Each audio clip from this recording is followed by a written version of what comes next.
Second lesson విక్రమాంక ఔదార్యం. విక్రమాంకస్య ఔదార్యం.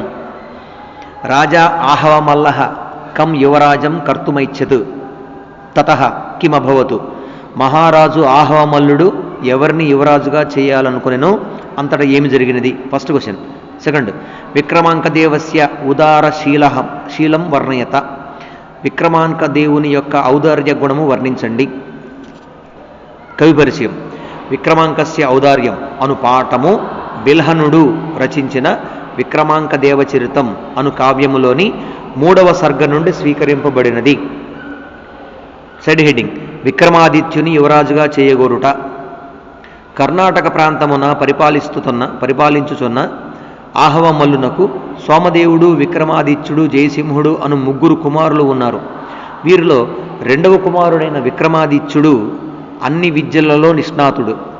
దిగ్విజయోత్సవమునకై వేడుక పడుచున్న విక్రమాదిత్యుని చూచి అతని తండ్రి అతను సింహాసనమును అధిష్ఠించినచో సింహము వద్దనున్న ఆడసింహమును ఇతరులు ఆక్రమించలేనట్లు ఈ రాజ్యమును ఇతరులు ఆక్రమించలేరు, కనుక ఇతనిని యువరాజుగా చేసేదను. 2 ఒడ్డులను ఆశ్రయించి క్రమస్థితిని పొందు నది వలె ఈ రాజ్యము మా ఇరువురి చేత పరిపాలింపబడి సాధారణ స్థితిని పొందునుగాక అని నిర్ణయించెను. Side heading. విక్రమాదిత్యుడు యువరాజ పదవిని నిరాకరించుట. ఆహవమల్లుని నిర్ణయము తెలుసుకున్న విక్రమాదిత్యుడు తండ్రి వద్దకు వచ్చి వినయముతో నమస్కరించి ఈ విధముగా పలికెను. దేవా, నీ ఆజ్ఞను సామంతరాజులు అందరూ శిరసావహిస్తారు. నీ అనుగ్రహము వలన నాకును అట్టి గౌరవము లభిస్తున్నది. కావున నాకు యవరాజ్య భారము ఇవ్వవలెనని ఆలోచనను ఇంతటితో విరమింపుము. విక్రమాదిత్యుని యొక్క సౌశీల్యము. Next side heading. విక్రమాదిత్యుని యొక్క సౌశీల్యము. విక్రమార్కుడు యువరాజ పదవిని నిరాకరించుటచే ఆహవమల్లుడు బాధపడగా ఆయనతో విక్రమార్కుడు ఇట్లు పలికెను. మహారాజా, కవీంద్రుల ఎదుట వాచాలత కనబరచినట్లు చంద్రుని ఎదుట సౌందర్య గర్వము చూపినట్లు మీ ముందర నేను మాట్లాడాలని అనుకొనుట సరియైంది కాదు. అయినను మీ అందలి భక్తి గౌరవములచే ఒక మాట చెప్పుచున్నాను. మీకు నా యందుగల వాత్సల్యము మీకు యుక్తాయుక్త విచారము పోగొట్టుచున్నది. పెద్ద కుమారుడు సోమదేవుడు ఉండగా నేను యువరాజుగా ఉండుట ఎట్లు సమంజసంగా ఉంటుంది? చాళుక్య వంశమే ఇటువంటి విపరీత కార్యము చేసినచో ఇంకా ఎవరూ ఇట్లు చేయకుండా ఉంటారు?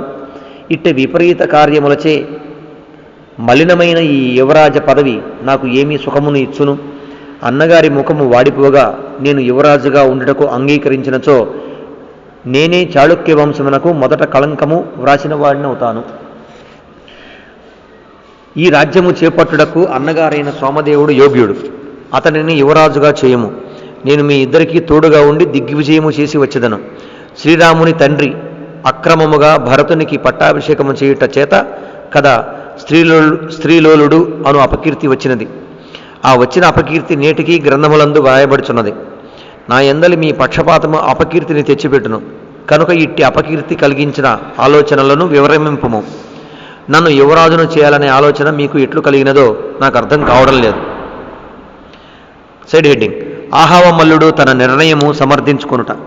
కుమారుని మాటలకు ఆశ్చర్యపడిన ఆహవమల్లుడు విక్రమాదిత్యునితో ఇట్లు పలికెను.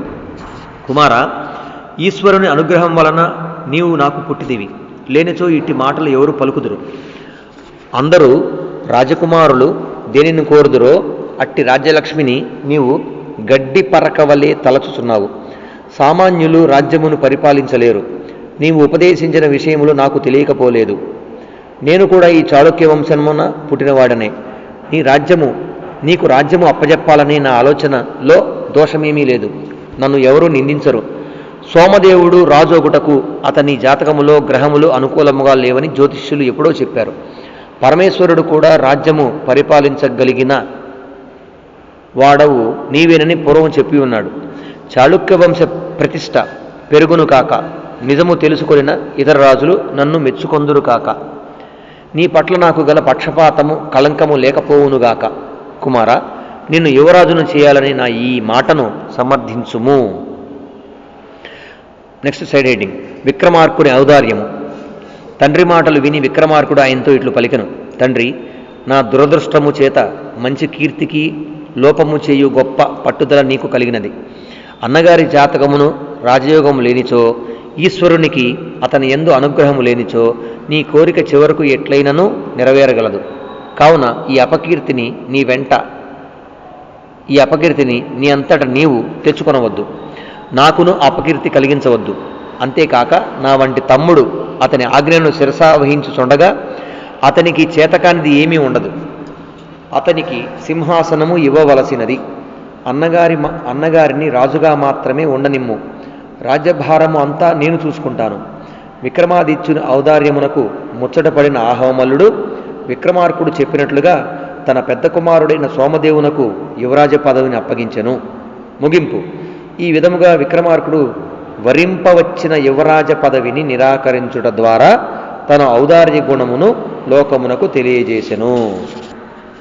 ఈ 2 లాంగాంశాలు నేర్చుకుంటే చాలు.